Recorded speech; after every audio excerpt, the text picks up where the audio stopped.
दोस्तों नमस्कार। मालदीव के राष्ट्रपति का चीन जाने का मुख्य उद्देश्य था कि वहां से कुछ और नए इन्वेस्टमेंट्स लेके भारत सबसे पहला ऐसा देश था जिसने मालदीव के अंदर पीने का पानी भेजा।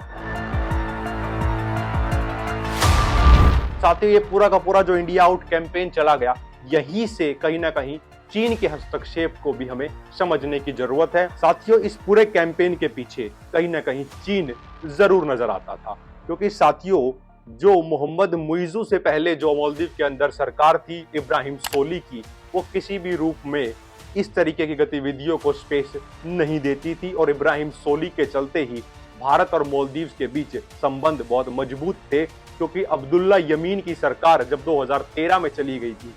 उसके बाद से इब्राहिम सोली ने ही भारत और मालदीव के संबंधों को एक अच्छी दिशा और शेप दी थी। साथियों, जिस तरीके को लेकर एंटी इंडिया सेंटीमेंट्स मालदीव के अंदर वर्तमान में देखने को मिल रहे हैं, अब्दुल्ला यमीन के समय भी 2013 में भारत के खिलाफ इसी तरीके का माहौल मालदीव में बनाया गया था। साथियों, जो नीति है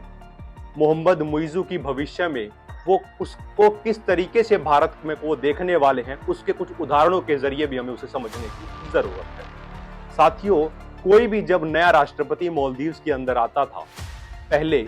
उस समय में एक सिस्टम बना हुआ था कि उस राष्ट्रपति की जो पहली विजिट होती थी, स्टेट विजिट जिसको बोला जाता है, वो है मुख्य तौर पर भारत की ही की जाती थी। लेकिन मोहम्मद मुइज़ू ने उस एक प्रथा को भी तोड़ते हुए भारत ना आकर, बावजूद इसके कि भारत ने मोहम्मद मुइज़ू को न्योता दिया था, उसको नकारते हुए मोहम्मद मुइज़ू ने अपनी पहली स्टेट विजिट टर्की में की। साथियों, दिसंबर 2023 के अंदर ही कोलंबो सिक्योरिटी डायलॉग जो हर साल होता है, इंडो पैसिफिक रीजन की सिक्योरिटी को लेकर, ओशनिक सिक्योरिटी को लेकर, मैरीटाइम सिक्योरिटी को लेकर, उसमें 4 देश मुख्यतः शामिल हैं, श्रीलंका, मालदीव, मॉरिशस और भारत। इस पूरी मीटिंग को भी मालदीव ने स्किप किया, इसमें वो शामिल नहीं हुए। और चीन का रोल कितनी तेजी से बढ़ रहा है साथियों, वो इस बात से भी स्पष्ट होता है कि जब मालदीव ने इस सिक्योरिटी डायलॉग को मिस किया, स्किप किया, उसी के समानांतर इसी प्रकार का एक सिक्योरिटी डायलॉग चीन में भी हुआ। वहां पर मालदीव की सरकार ने अपने प्रतिनिधि को भेजा। और साथियों, हाल में भी मालदीव किस तरीके से एक तरफा चीन के साथ आगे बढ़ रहा है, ये इस बात का प्रमाण दिखा रहा है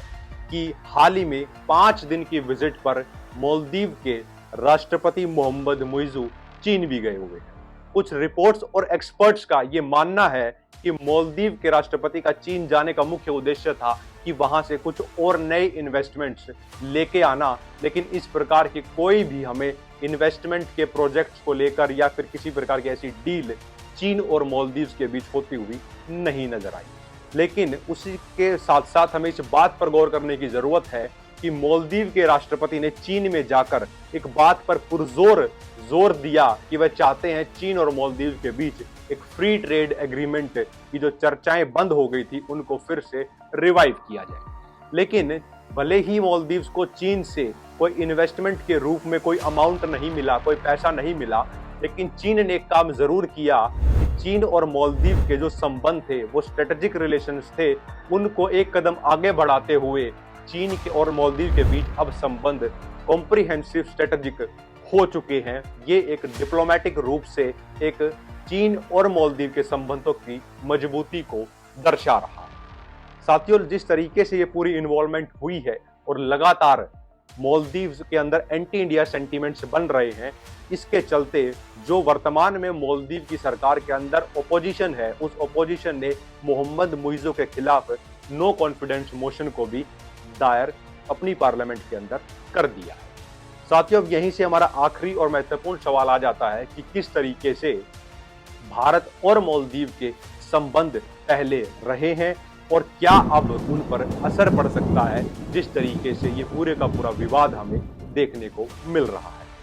साथियों, मालदीव की जो कुल जनसंख्या है 2021 के आंकड़ों के हिसाब से वो लगभग 5 लाख से ऊपर की है, और जिसमें से लगभग 29,000 भारतीय मालदीव में रहते हैं, और उसमें से 22,000 भारतीय सिर्फ मालदीव की राजधानी माले में ही स्थित है। और वहां पर भारतीय मुख्य तौर पर जो नर्स का प्रोफेशन है उसमें काम कर रहे हैं, टीचर्स हैं, और बहुत सी जगहों पर टेक्नीशियन डिपार्टमेंट के अंदर जो काम किया जा रहा है वो भी भारतीयों के द्वारा ही किया जा रहा है और टूरिज्म इंडस्ट्री के अंदर भी बहुत से भारतीय मालदीव के अंदर काम कर रहे हैं, जिसके बाद से लगातार वहां पर यह आशंकाएं जताई जा रही हैं कि उन 29,000 लोगों के अंदर भी एक तनावपूर्ण और एक पैनिक जैसी स्थिति अब बन रही है, जिस तरीके से ये विवाद लगातार आगे बढ़ रहा है और मालदीव के अंदर एंटी इंडिया सेंटीमेंट्स लगातार बढ़ते जा रहे हैं।